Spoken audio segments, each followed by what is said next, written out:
Corporate Finance OneNote Practice Problem. In this presentation, we will work a practice problem in OneNote related to the customer credit policy decision. The customer credit policy being the credit policy related to customers to see whether or not we would accept a sale to a customer on account. If we loosen the credit policy decisions, we are likely to increase our sales volume, but less likely to be able to collect on as many of the accounts. How do we balance between these items? That's the decision-making process.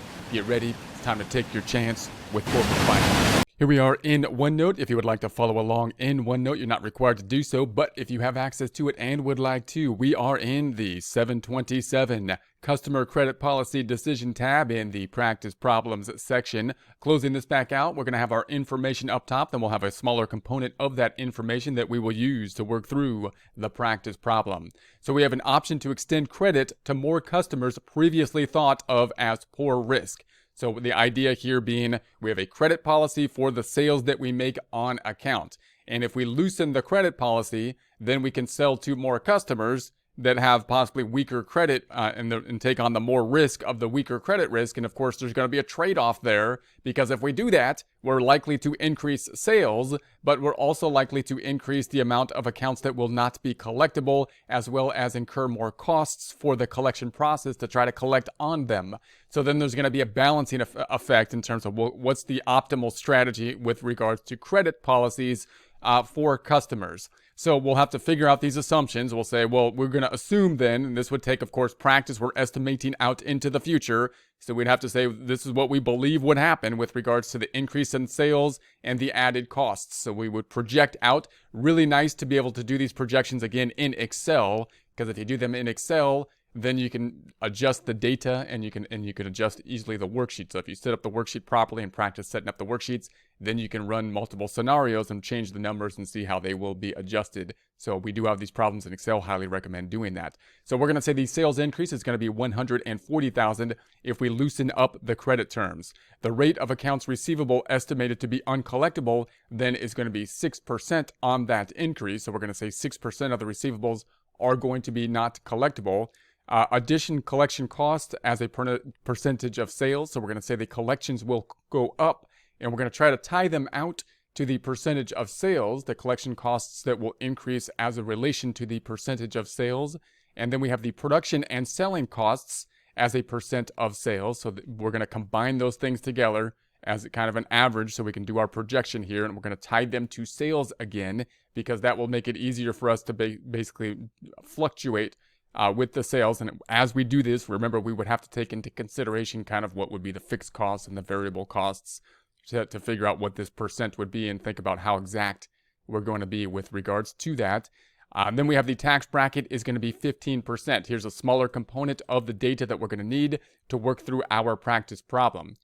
So we'll also do a second practice problem on this. So the first one will be a little bit less detailed, and then we'll do a second practice problem that will be similar and have a few more details within it. So we're basically going to look at kind of like an income statement here, an increase in the income after taxes, basically putting this into an income statement. It might not be the exact same format as the income statement because we're really just focusing in on those costs that will be relevant to the change that is taking place. So we're going to say, all right, well, if we did this, we're going to estimate, of course, the sales are going to be increasing by the 140,000. That's why we're doing it. We're going to increase the sales by the 140,000. Then the uncollectible portion is going to be the 8,400. So the uncollectible portion, I'm going to pull out the trusty calculator, and it's a huge calculator that we'll pull out, but I'll make it smaller. It's going to be the 140,000 times the 0.06, that's going to be the 8,400. Now, again, in a normal kind of accounting, what we would do is account for that as bad debt expense. But really, it's kind of like a sale. If we didn't make the sale here, then, I mean, if we're not going to collect the cash on it, then in essence, we didn't make the sale. So really, it's kind of a contra sales type of item. And once again, we're going to put our income statement basically together here to think about the change that would be happening. So the format of it is not exactly what possibly we would see in generally accepted accounting principles, but it'll look like a similar type of format. I'm going to then say that then the net sales is going to be that 140,000 minus the 8,400. This 131.6 is really the increase in sales after accounting for the fact that we're not going to be able to collect on some of those sales. And we also have the additional costs that will be related to the collection of them. So we're going to have added collection costs, which might be more significant with higher credit risk customers who are more likely not to pay us, and therefore we're going to incur more credit costs trying to get them to pay us. So that's going to be the 140,000 times 0.03, which is we're going to estimate at the 4,200. Then we also have the production and selling costs, and those are going to be the general costs related to this increase. Because remember, we're basically lumping up all other costs into this basically increase that we would have here. So we're going to say, all right, what are the costs related to this? And we would say, all right, we got the 140,000, the normal kind of expenses, and you could take like the reverse of the profit margin, like 1 minus 100% minus the profit margin percent, maybe to consider this, right? So we can take 140,000 minus or times the 0.75. So we're going to say 105 is going to be related to the sales, that 140,000 sales. And then we're going to be taking a look at the increase in the income before taxes, now being where we left off at the 1316 minus the 4200 minus the 105000. That's going to give us the 22,400 for the increase before the taxes. Then we can, of course, calculate the taxes at a rate of 15%. That would simply be the 22,400 times the 0.15 or the 3,360. Then we can take the 22,400 minus the 3,360, giving us the 19,040. So that'll be our bottom line, the net increase to 19,040. Now we could then calculate the return on the sales. So we can think about the return on sales. We could say, okay, the increase was the 19,040, and we have the sales increase, which was the 140,000. So the return on the sales there, if we compare the net 19,040 divided by the 140,000, we get the about 13.6% return on the sale. So then we can, of course, consider the dollar amount to see if that's going to be something that we want to consider the change at, and we can take a look at the return on sales, and we might have some kind of threshold that would help us to determine whether or not we want to make the change or not. Now, remember, the general idea would be that we're going to stick with what is unless there's a significant need to make the change. In other words, usually the change has to go over a certain threshold for us to take the risk of implementing a change. So if you're arguing for change, in other words, in a policy that should be happening, then you need to be the one that's going to be, presenting the evidence to convince the change to happen.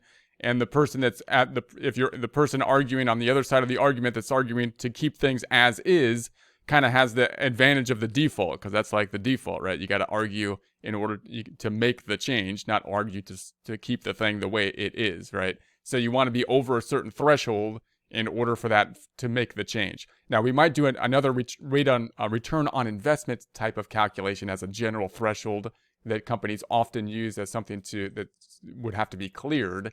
And we can do a concept like this as well. So let's do another problem, similar but a little bit more detailed to this.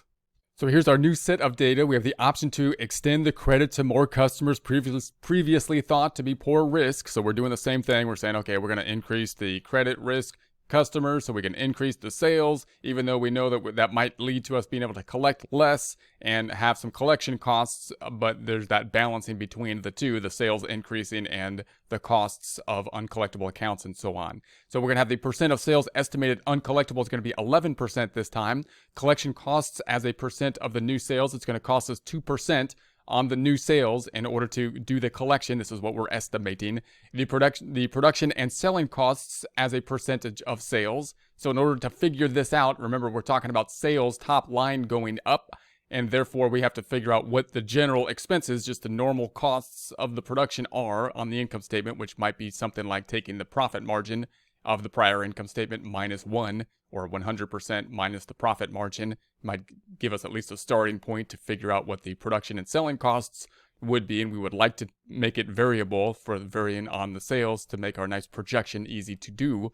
And then we have the accounts receivable turnover, we're going to say is 4, and that's going to help us to predict what will be on the balance sheet in terms of AR buildup, assets buildup, which can help us to think about a return on investment type of calculation related to this. The income tax is 25%. We think the sales are going to be increased by loosening up the credits $105,000. No other asset buildup is going to be taking place other than basically the accounts receivable. Therefore, we're going to have a return on investment on the accounts receivable as kind of like the new thing will be taking place. To do that, we want to figure out what the accounts receivable balance will be given this information. This is kind of the new thing that we will have that we didn't do in the last problem that we'll then use to figure out kind of a return on investment calculation with regards to the increase in the assets, the increase in the asset of the accounts receivable, the asset buildup that we will have. All right, so then to do that, you can do this a couple different ways. So we want to know what the accounts receivable is. So remember, whenever you think about that kind of calculation, you're thinking about, wait a second, the accounts receivable is something that usually is on the financial statements.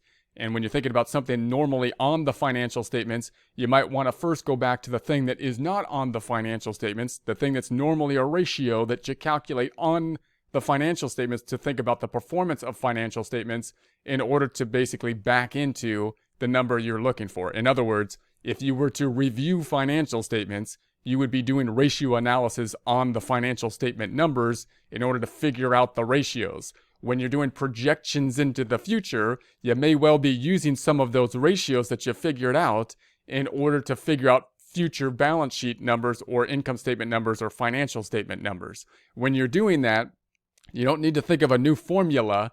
You need to think, okay, now I'm looking at a financial statement number. Let me use the ratio formula that I know to back into that number. The ratio formula that we know here is accounts receivable turnover. Accounts receivable turnover is not on the financial statements. It's something we typically calculate from the financial statement numbers. If we're using it to project to a financial type balance in the future, then I can just use that formula in order to back into the unknown. So let's do that first, and then we'll do the calculation the other way. We're going to say, okay, accounts receivable turnover is usually calculated as the sales increase, which we know is the $105,000, divided by the accounts receivable, which is, we're going to say the accounts receivable increase here is what we're looking for. That's the unknown. That's going to be, I'm saying the yellow item here, even though I put the number in here. It's the yellow item or the unknown. That would give us what we know already, the 4, which is the turnover. So if we were to then do the algebra on this, pulling out the huge trusty calculator, then we can write this down algebraically as 105,000 divided by x, if we didn't know this number, equals 4, right? And then we can do the algebra for that. So the algebra for that would be the 105,000 divided by 4 means we're going to say the accounts receivable is 26,250. We can double check that, of course, by then taking the 105,000 divided by the 26,250. And there is the 4. So we've double checked it. Now, if you didn't do it this way, if you were just to ask somebody about this to help you out, they might give you just basically a formula as if there's a formula for the accounts receivable. But just remember, you don't really have to remember the formula for accounts receivable in this situation to calculate accounts receivable. You need to realize that you can just use the ratio formula to back into this number and then do the algebra. So this is basically doing the algebra, but this is probably how it would be presented to you if you were to ask somebody about this, right? It would be the sales number. They'd say, oh, well, it'd be the sales number, 105,000, and then you're going to take the accounts receivable turnover and divide that out. And obviously that would just be the same calculation. 105,000 divided by 4 gives us the 26,250. Now again, we're going to use that receivable as an asset buildup calculation in order to figure out an ROI, return on investment type of calculation, and that can help us determine whether or not this change in policy would be over a threshold possibly in order to make it something that we would want to do. Now let's talk about the increase in the income after taxes, which we did similar process last time. We're going to say, all right, the sales are going to be increasing by the 105,000. What else is going to be happening? We're going to have the uncollectible sales. We're going to say of those sales, because we're selling to people that are more high credit risk, we think there's going to be uncollectible sales at the 11%, 11,550. That means that basically the sales that we really have is the 105,000 minus the amount that we're not going to collect on, which means it's not really a sale. We got sales kind of net of the 93,450. We also have the collection costs. We think those are going to be 2% of sales. So of the 105,000 to these high credit risk people, we're going to spend some time collecting 2%, and that's going to be 2,100 we're going to estimate. And then we have the production and selling costs, because remember, we were given the sales, the top line number, and we would have all the normal expenses related to that in order to get to the bottom line number, the net income. So we're going to say, all right, that's going to be the 105,000 times, we're going to say 0.85, which is going to be the 89,250. And that's going to give us our increase in income before taxes, which is going to be this 93,450 minus the 2100 minus the 89,250. There's our increase in income before taxes. Then we calculate the taxes because the tax rate was at the 25%. So we're going to take that that's not right. Hold on a second. We're going to take, yeah, that's right. The 2100 times the 0.25, that's the 525. And then we finally get to the increase in income after taxes, which is the 2100 minus the 525. And we have a positive change here at the 1,575. So we have that, and then we can say, okay, well, is it still worth us to do that? We have a positive change there, but is it worth it for us to basically make this adjustment? We could try to figure that out by thinking about a return on investment and calculation. And the investment then is going to be our asset account, the increase in the asset account, which in this case is the accounts receivable. So we could say, okay, let's try to do a return, which would be the increase in the income after taxes, which is the 1,575 we just calculated, divided by the accounts receivable, the increase in the assets here, which is going to be the 26,250.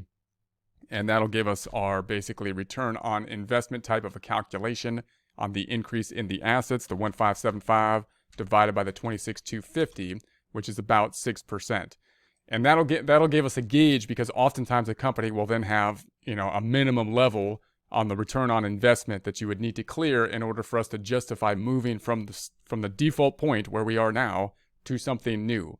And so it would have to be over a certain threshold, and you can use that type of calculation to think about whether or not this would meet whatever requirement the company has in order to make a change. Now we have the same data here. Now we're going to calculate the incremental investment in accounts receivable and inventory needed to support the increase in sales. So we're going to add a new piece of data. We're going to say that not only is the accounts receivable going to increase, but we're going to deal with the inventory. So now there's going to be a change in the inventory. We're going to have some inventory buildup, which will affect our return on investment, because now we can think about the increase in the assets as not just being the accounts receivable increasing, but accounts receivable and inventory. So to do that, we're going to consider the inventory turnover, which again, we would get from the prior year data that we're going to use to project out into the future as to what we think the inventory needs will be.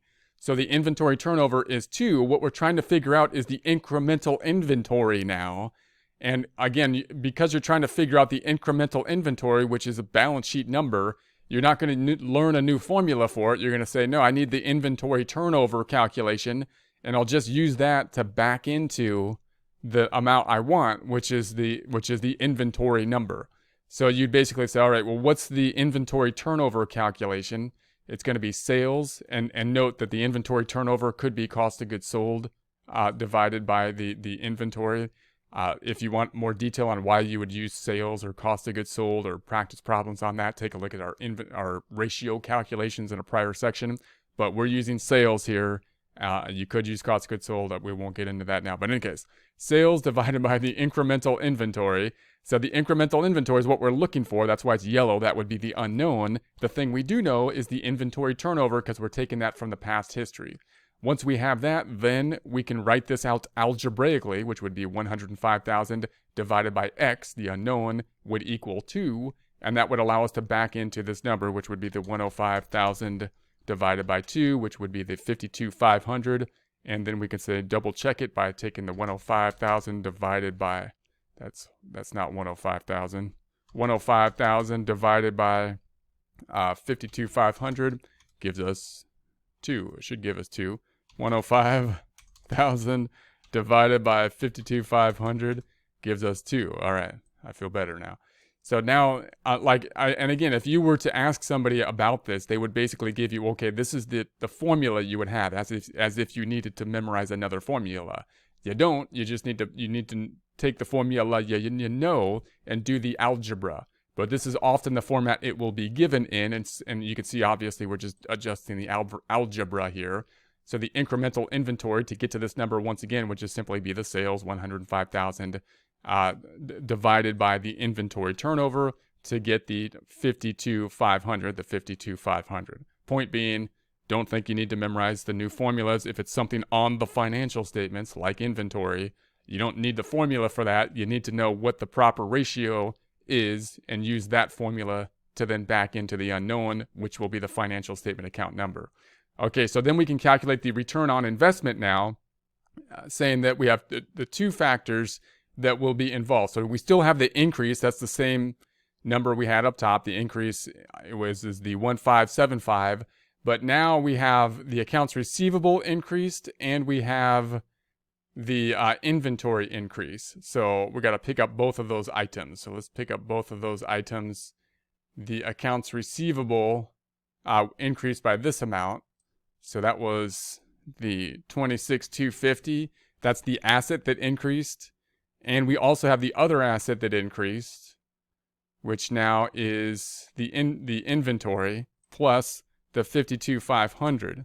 So now we're at 78,750 is basically the increase in our assets, which we can think about as kind of like our investment in order to calculate our return on investment. So if we take those two things now and then figure our return on investment, we'd have the 1575 divided by the 78,750, which is 2%, which is pretty low now once you consider that. That may not meet the threshold of whatever threshold a company might have in order to warrant a change from the default position to whatever the change we're looking to implement will be implemented.